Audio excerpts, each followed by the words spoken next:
The 2022 Sigur Ros World Tour is about to end, and it turns out that they have created a limited fragrance, Flotholt, to commemorate this event. And it's included in a neat little scent survival kit.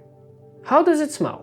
The package is a nice burnt metallic casing that definitely feels handmade. Once I open it though, I'm instantly hit with a herbal, smoky scent that already creates some anticipation for what's to come. But the first thing you see is this black paper with instructions. First, scan the code and start listening to the music.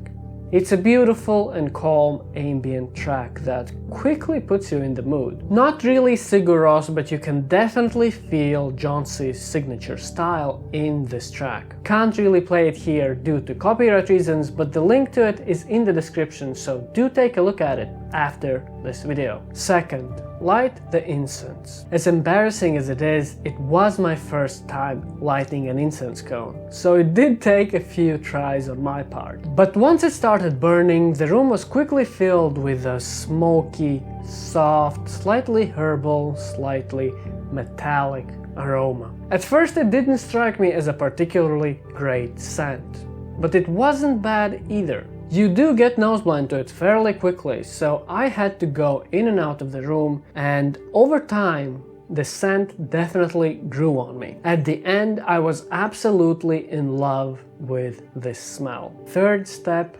make some tea. The track did end at some point, and I also got a bit tired of it, so instead of repeating it again, I went to the Fischersund store, where they have similar tracks playing, this one actually included, and they work just as well. The tea is really mild and soft, undoubtedly herbal, a bit sweet and fruity, definitely can feel some birch leaves in here.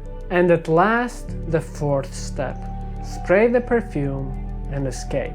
Right from the get-go, it smells herbal, smoky, and damp.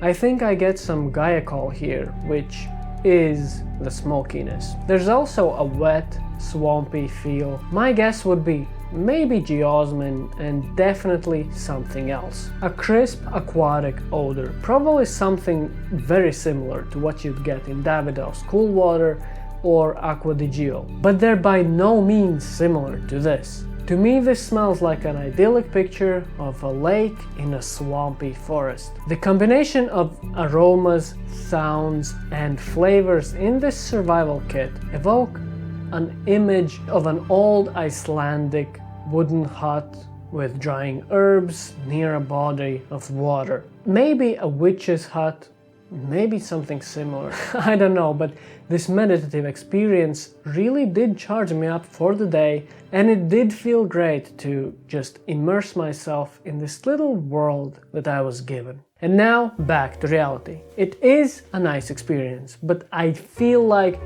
it's quite a bit overpriced for what it is. The fragrance, on me, it doesn't last for too long. Projects for about 3 hours and then gradually turns into a quite weak, herbal, mossy skin scent. And there's not enough tea here either.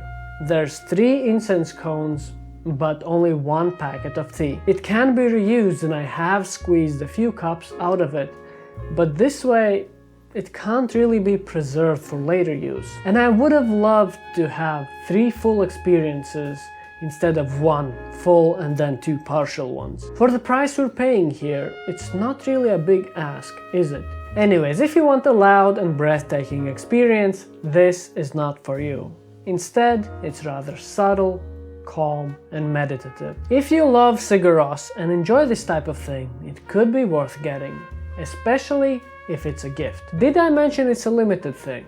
Yes, it probably won't be around for too long, since the world tour ends on 25th of November. So if you really want this type of experience, or maybe you'd like the fragrance, you should probably hurry. The best way to buy it would be through their concerts, because these things are quite discounted there. The next best thing is to buy from the Fischersund store. It does ship from Iceland though, so the price will add up. I think it was 70 euros total versus the 38 that I paid at the concert. Regardless, if you enjoy these types of niche, indie scents, you should check out this video where we explore some quite unique and artistic perfumes made by Francesca Bianchi.